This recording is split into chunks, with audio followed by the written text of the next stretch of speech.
Obed TV and Umre Bro Stories. Otumfuo visit to Adekwaja and one sema ba me bro. Kotoko Kids sponsorship on some more details are me bro. Ogu list of players. Menyam popo ya kakra me de bro. Asante Kotoko tambe no starting pre-season. Na hihye be na se mpanyimfo ye e ma Asante Kotoko players to be starting pre-season me de bro. Eno e de na nu be se Obed Mabuano amede bro 6 stories. You has me bro drop transfer ma drop exclusives na me bibia. But don't forget to subscribe to the channel. Na emboa ema yetumedie no entimi ko na channel yi mo an makurukure mo a maboa e amanioma e kodedi. So don't forget to subscribe to the channel. Now comment and your opinion on the various issues that we'll be bringing on.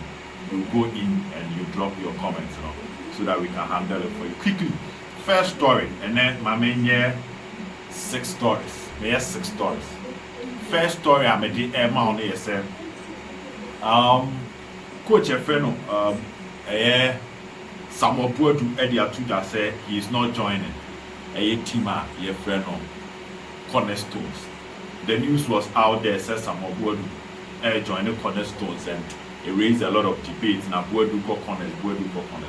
Some of Boadu had the statement about clarify said he's not joining Cornerstones. In as much as he has so much respect for Cornerstones, he's not joining Cornerstones. You know, the first story I made the Emma. Now, what we said in your mail for and numeri Ebraheshia, that was a Obed TV. We bought a pack to pack. Now, made the amount. My second story I made the Emma on ASL. Asante Kotoko players beti asem dem. Asante Kotoko players beti asem dem. Yen nyina enim say Asante Kotoko club no the players ka salary. Ebi mu de bare 4 months. Ebi mu de 3 months. So oko staff no de omo de almost 5 months. Technical team no so de ka almost so de employ.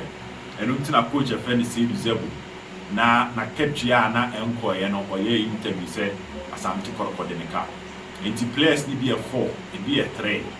Na when your technical team ne dey no, from what I was told, 4 months we via about 5 months. Enti na ehube here say leadership will have to pay this amount. At least omuntua be 3 months in free home. And sana wo catch them ranten so mombra near starting pre-season etimi abaso. So apart from accommodation issue, ebetimi slow down Asante Kotoko pre-season. One other issue and also betimi slow down Asante Kotoko pre-season. Na ketua Asante Kotoko de the players ka. Now from what I've been told and source the amam no sikabotini bi aba sika na aba no ebufa kese no will be used for accommodation and also payment of Asante Kotoko players salary. Because when players neka among fair nitie emba pre-season. Until the medema only say Asante Kotoko players salary no acha by a next week Monday no. Now 3 months have been paid. Now bosome miensa ketua ye tue free ho. Ene ye de mo medema o. Until obi a wanya kra no bosome miensa ketua de ubenya ansa na Asante Kotoko start pre-season. And no the second story I'm about. So Kotoko pre-season plans is on course. Accommodation me the man no pa sempeni focus so and a salary the no so no me dey ma we bread. Mama come a third story. Meba Asante Kotoko so mama men ko house kakra. House of folk pa branch friend no Steven Amankona. Na omuko Brekum Chelsea aso ye tie ni ye. Brekum Chelsea abo had to folk 1.6 billion old Ghana cedis. 160,000 Ghana cedis. Was a Brekum Chelsea ton Steven Amankona Kotoko 1.5. And I put Kuchia and almost Abeji or Madi. The Ebani says as a house bop no. Nana Kwame Eddie Atoma and him said Opa Amankona 1.6 billion a year old Ghana cedis. 160,000. Now, from what I was told, how to folk offer, I only to her Emma you can say mpanimfoɔ a ɛwɔ brekum Chelsea no 80,000 Ghana cedis. There's a house at Chebu half. The bid the house to focus summit no 80,000 Ghana cedis for Stephen Amankuna. The update on Stephen Amankuna to house and I'm a diamond. Good. Kofi Agbesime, me third story. We sorry, me fourth story. And you meet me a quabro 6 now. Kofi Agbesime to have to folk 80% done. Bechem United captain no to have to folk 80% done. No, it's a has. Caleb Amankwa contract. Adisoa airport. Kunedu Yadom me yema o Saturday so two point. The has center back on Asemo. Into Kofi Agbesime captain na Bechem United will be joining out to folk 80% done. Personal terms with the player. Player and to say we want to move to the next level from Bechem United, not joining either Kotoko and now joining Heart to folk. It's a house abano mo bopuluma and yet the dawa medema Kofi Agbesime to Heart to folk. House hona mamimfa we mount. Daniel upon Afrane. Sorry, David upon Afrane. Or a defender, Emma Kimfesa. Had to folk actually tell the Abek Kimfesa some of the boy. David upon Afrane. Oko national under 23 team now. Na coach and a friend Ibrahim Tanko use now or Mentian born more than. On an about 4, it was our system. David upon Afrane. Do one friend Tafo Bosengwa. Or a friend Tafo Bosengwa or Timbo 2. About 3, about 4, about 6. Had to folk air panel as part of their center backs on between Ediomo, Ediakro, or the Ghana Premier League. You know. And no air the Oha made the air mount. I was say Obed team. Mammy and Tuan Commons. Me 5th story. Had to Asante Kotoko. Mammy back to Kotoko. Mammy Embra Kotoko. As a my house in the pan. Messa did Yaka about the 12. Asante Kotoko team no. Tieni omo jam no eba binya facelift. Asante Kotoko team ne jam no eba binya facelift. Ni nyana ne se ebro te kokko so Otumfuo say tutu. Ewura mu adakwaja ache sports complex no. Also hwa Asante Kotoko jam no. Owura ade mo ekomonitor Kotoko jam no. Na de eba me de ma won ye se krowura ehun de se Asante Kotoko jam no.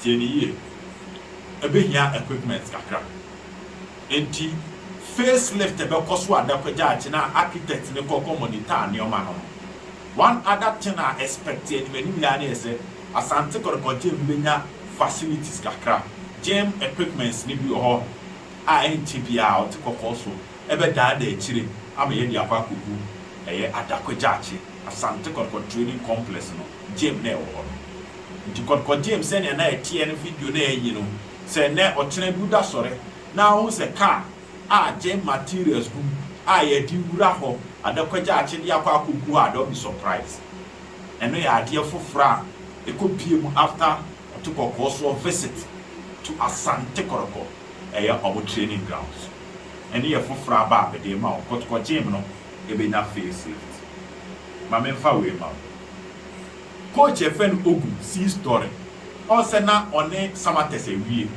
na okọ Samates and a call ne by last 2 weeks me catch there was say call na benti coach na twentwen na so. Now this is it. Ebra Ogun okọ ana na otifie no the entire season na Ghana Premier League coach Efen Ogun and coach no and na adwuma na local blasters na OD with another Kentino or monitor Ghana Premier League players na pa monitor Asante Kotoko team enti omo suro se Asante Kotoko transfer hu betimi aya asem no na me fantu mani se coach Efen Ogun proper scouting akoso amana monitor Ghana Premier League players enti de me sa ka me de ma one say Asante Kotoko team no when it comes to recruitment they are on top of issues because coach no monitor Ghana Premier League ni Into the best of materials to fix Asante Kotoko problems, no. Week ya new week anymore. Go se best start abasa because coach ni now the trend monitor league. So or not any coach your friend akwesi apia be come tiabo no my recruitment abakoto. Me last Kotoko story. Na me dey aketwa so. Kids sponsors, no. Me catch us 4 and now my proposal abakoto. Edina me dey ma only a K Sports. Mame and drop and farm houses here. K Sports. Omo manufacture kits. Omo ka companies na. Womo di omo proposal any omo sample about company for you. Enti me ka say 4 companies and then numere me sa ka ba ko amede ma. K Sports. KAY. Now the sports at Twaso. You can search them. Omo one of the companies already proposal about some person will sponsor Asante Kotoko kits.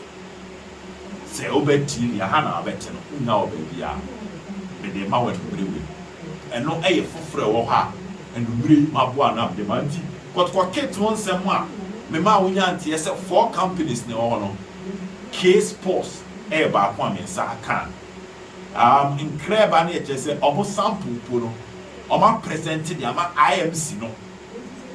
Oma present Oma sample the ama IMC no. The kids will not be a problem for Asante Kotoko moving to next season. And we say Obed TV kakra e bo ano any other day chira check it. Don't forget to subscribe to the channel.